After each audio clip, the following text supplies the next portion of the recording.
Alright, we back. Welcome back, everybody. It's story time episode number 2. Today, we're going to be talking about my first time in Spanish Town, Jamaica. Alright, where do I begin? At the time, I'm probably no more than 13. Yeah, yeah, I'm 13. Alright, preteen. Just became a preteen. Alright. So, at this time, it's around 2005.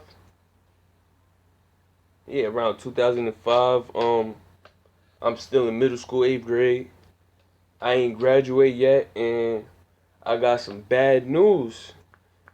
My grandpa, on my father's side, had passed away, and we called him Papa Joe. Rest in peace, Papa Joe. So yeah, around that time, they didn't go so crazy for passports at the airport. So they didn't really go crazy, and at the time I was young. So all I needed was my ID and my birth certificate or whatever. First time on the plane and everything. I don't remember the plane ride, so we're gonna skip straight to when we land. So we land in Jamaica. This a little bit before the movie Shotters came out, so I ain't really get to see Jamaica like video or like in person. So it was my first time seeing it in person as a young kid or whatever. Beautiful, beautiful. We land. The weather is very stagnant, so it's warm all around. All right. So we land to Kingston Airport. All right. We got a ride, and now our ride is taking us to Spanish Town, to our family house at Papa Joe house. So right. In this trip, this is my first time seeing a few different things than how in America things are. Yeah, so when we got to Papa Joe house, um I met family and everything. So basically my only time in Jamaica was to actually represent for my grandpa passing away and stuff like that. I had to go to his funeral and show my respects, and we'll get later down towards what I was doing at the funeral. But so our first night there, whatever. Now I'm starting to meet like basically his neighbors, his friends, and a lot of family members I never got a chance to meet before.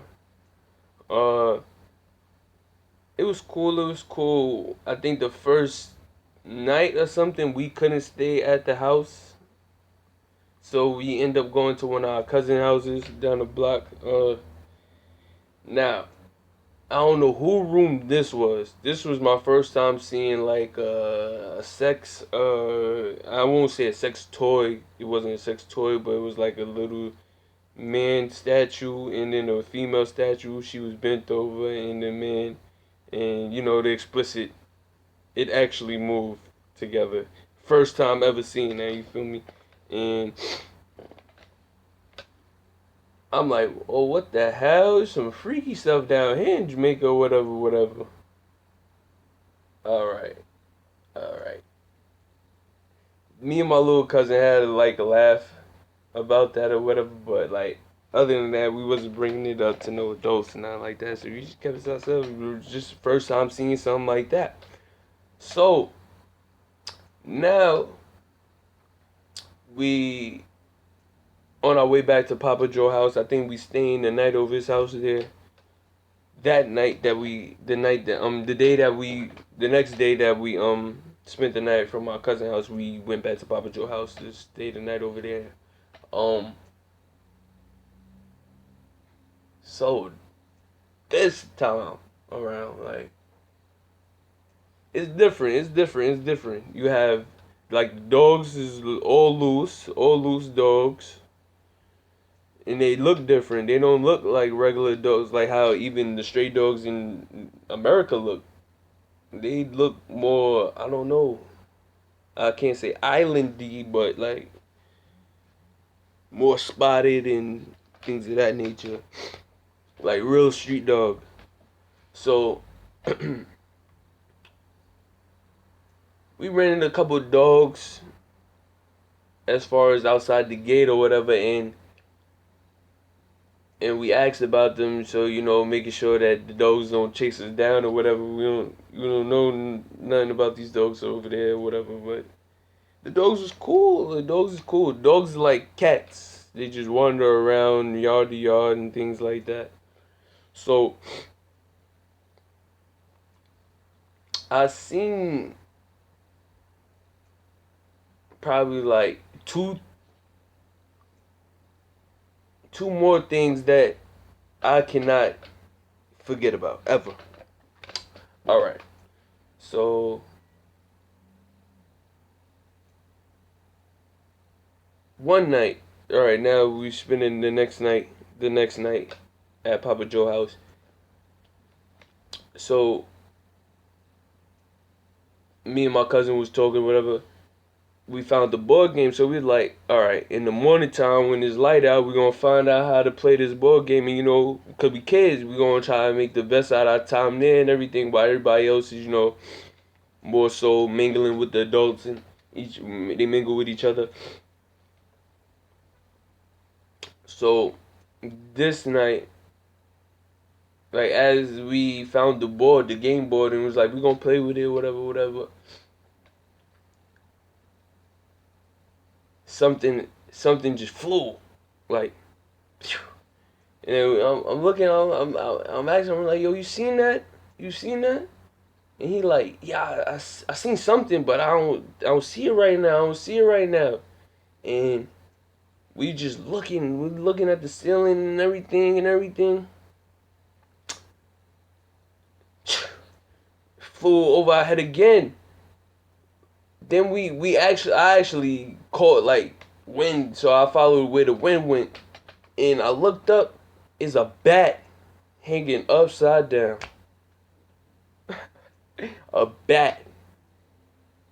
A bat. In this nighttime. A bat is in the same room that you about to fall asleep in. A bat. In my mind right there, I was like, I'm better off staying at my cousin's house than the house that we was at before. Like with the little sex little toy. Like a bat? I ain't sleeping in here with no bat.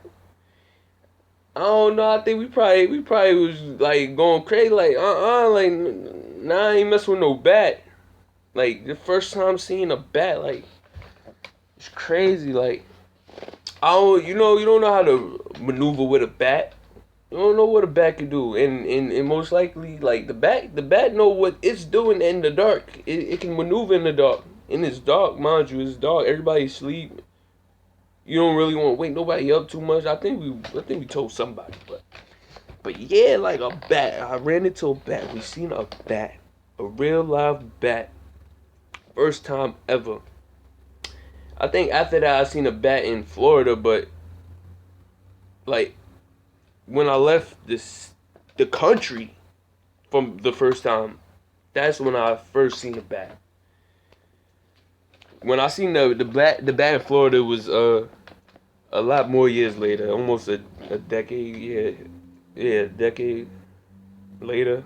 Still a long time, but I don't know. As a kid, you know, when you see bats like in the TV movies or whatever, you thinking vampire, joint's gonna suck your blood, all that type of funny stuff. You want to go to sleep with a bat in your room? Hell nah, hell nah. Hell nah. So I forgot what we did, but we got rid of that bat.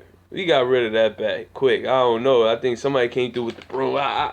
Try to sweep the ceilings.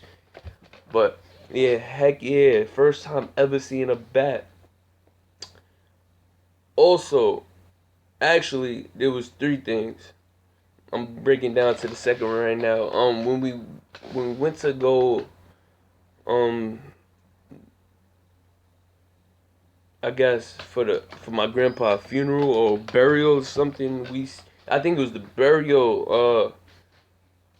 I'm skipping the funeral. I don't want to skip the funeral, so I'm gonna just say what we did at the funeral. At the funeral, the night before the funeral, we was just asked if we want to say something, and I don't know. With me, like I'm always good with like writing poems and everything, speeches. I don't know. I'm good with these type of things, raps, everything. I'm good with these type of things. So when they asked if you want to say something, I'm like, yeah. I'm a write a poem. But it was a nice, short, sweet poem for a 13-year-old and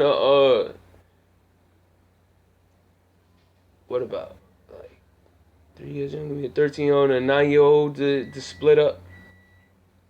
10-year-old, 9-year-old, around that time. My cousin was whatever, but we just split the poem line for line, like, and it was probably about 6 lines the most. So we split the line, and I just wrote a poem about Papa Joe. Mind you, I only been around Papa Joe probably about 2 3 times the most, if that, in my life when he came to America. When I was younger than 13, so I wrote this poem, and my cousin. The funny thing is, this is all on camera. Somebody has these videos. It was a DVD of the funeral, and my cousin froze up on me in front of everybody when it was his turn. So as I started it, I started off Papa Joe, kept on going. It was his go. He froze, and we had the paper right in front of us. He froze, so I just kept on going with it. Everybody was, like, oh, like the adorable kids, like, oh, look at them, but when I kept on going with it, he picked up on the last part and said it with me.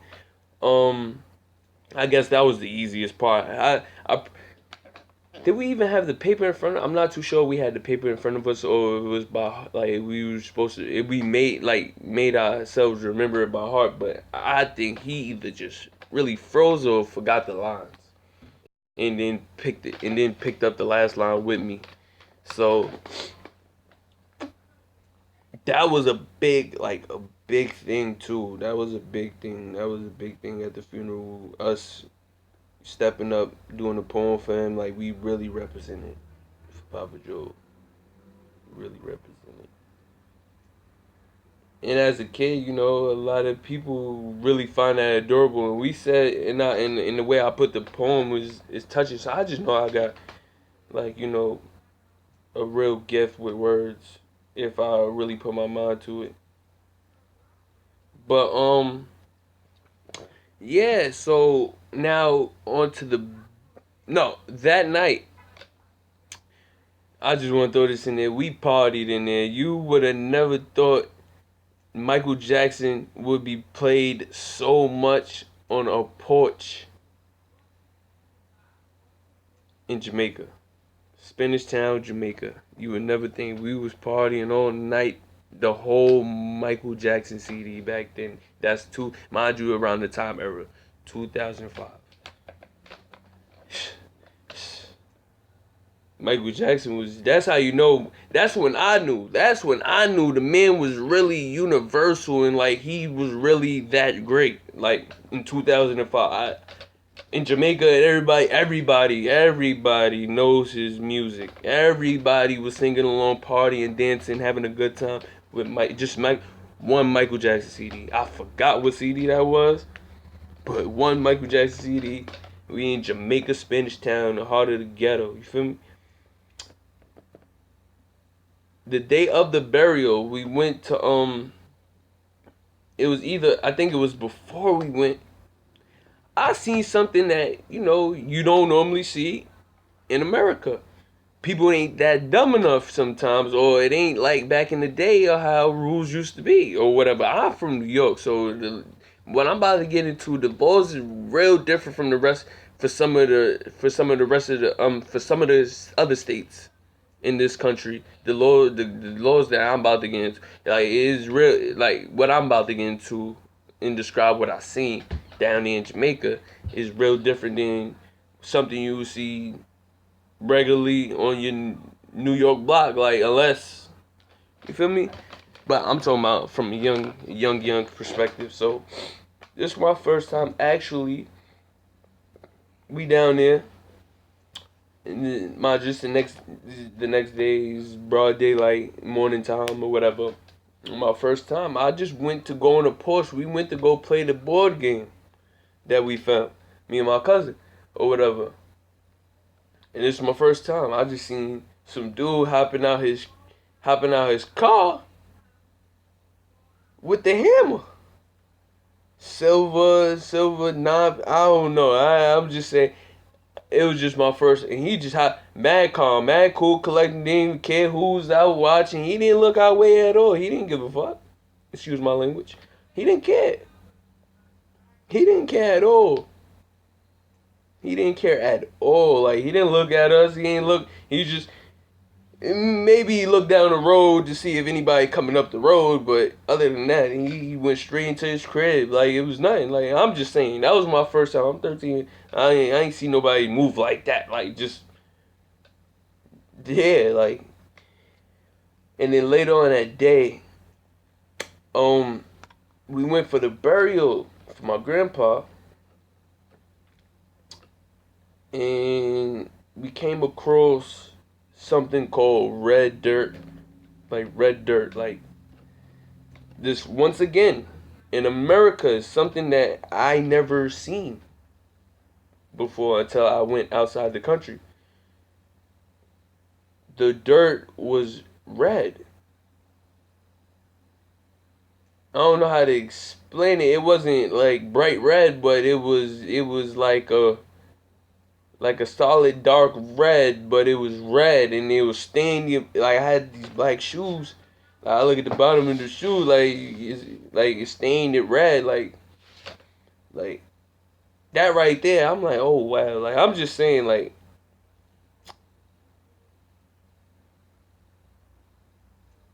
on the island, the land, like on the island, like, is different. Is real different. Is real different, like, compared to the states up here. It's real different, like, but in the red dirt. I'm just saying it was strong as far as staining stuff too. Like, but it wasn't dirty. Like, it's not dirty dirt. Like up here, like, you see brown, black, dirty, nasty dirt. Like, it wasn't that. It wasn't that. It was just like a burgundy. I don't know how to really put it, but like type of solid dark red. But it's just strong as far as like sticking on you and staining you and stuff like that. Like, I just never seen that before. Like, never coming across that. Cause I'm over here hopping with my shoes and stuff, trying to not mess them up too much, walking through this dirt right here. But like, even though my trip was based on, us having to pay our respects to Grandpa Joe, which was a very big part of the trip, of course. Very big part of the trip is like, I took back home some, like, something that I could never get in America. Like, just the vibe of the island, and Spanish Town is not like a regular neighborhood. Like, it's the hood, like, it's the ghetto, is not no regular neighborhood. Yeah, but it's poverty. There's a lot of poverty, but the way they actually maneuver through it, you would never think. You would never, you know what situation you in, but it's like, it's not that horrible. It's not that horrible what you might see on TV and stuff like that, and it's something you could get used to. Like, I ain't gonna lie, like, is you can see the spoiledness that you get from America. That can, you feel me? That can have your mindset a certain way, but that was over 10 plus years ago. It's probably way different now. I ain't been down there in so long. I ain't get to see a lot of my family members down there in so long, but the memory is very vivid. I seen my first bat. See one of the shots on the block. Live right across the street. Seen red dirt. Seen how the stray dogs move very different than the dogs. We went to the shopping mall too. I just want to add this part. We went to the shopping mall. I had some money. I had a little money on me. Down there in Jamaica, like $1 is $60 down there. At the time. So I had a $5 bill on me. So I'm thinking I'm rich and all that. You see the Game Cubes in the food. We in the like a mini mall, but you see the game systems and all that. Just from GameCube and what else was out? PlayStation 2, Xbox, the regular Xbox, like the first Xbox, like that was all down there. But they wanted like 3,100, like 3,000 and some change. Yeah. Just because your American dollar equals $60 don't mean that the way they price it. Yeah. So I actually I feel sorry, like, cause probably how they have to build like build their bank accounts and money off of their jobs, and I don't even know how much the jobs is paying out there and all that, but I'm just saying, like, the game systems is like $3,000. I mean, in American money, we had it. I mean, I could have probably went home with the GameCube. I don't know, one of them. I could have probably went home with them, but then now as a adult thinking about that, like, that's crazy. Cause how much are they? I don't really know how much they pay their workers, especially at that time. Think about it, cause minimum wage at that time back then would had to been like $5 and some change or something like that, nothing more. And that's in America. That's in America, cause when I first started my first summer youth, it was 675 or 650, something like that, 625, or something in that realm. So, and that was around 2006. 2005 going to 2006. So I know down there, like you see what I'm saying. So I'm just saying the pricing was different. Oh, and I met and that's when I first knew about Chinese Jamaicans. I'm Chinese Jamaican in the blood, like it's in my mix. But I met some real true chins, some real true Chinese, and some of them is in my family. Some of them, that's what my grandpa looked with the high yellow. He was high yellow, but I didn't really see him as young. I seen him when he was very, very, very old, but he was very yellow. He was very yellow, but literally seen the Chinese store. But when you speak to them, they speak in Jamaican. So they speak in patois. Chinese Jamaican, but they real Chinese Jamaican, and I met a couple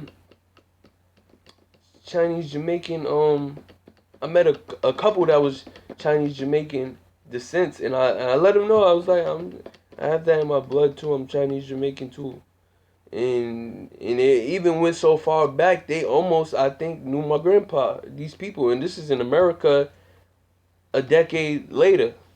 I'm talking to these people, and we went back. Cause my grandpa used to own a bread shop, and I asked them about if they knew the bread shop, and they was saying that my grandpa name was familiar.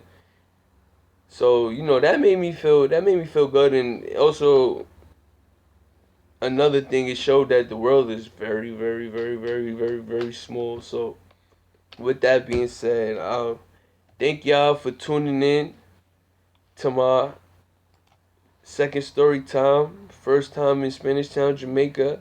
Hope y'all enjoyed it. Hope y'all, get to visit Jamaica and see how it's changed. It changed.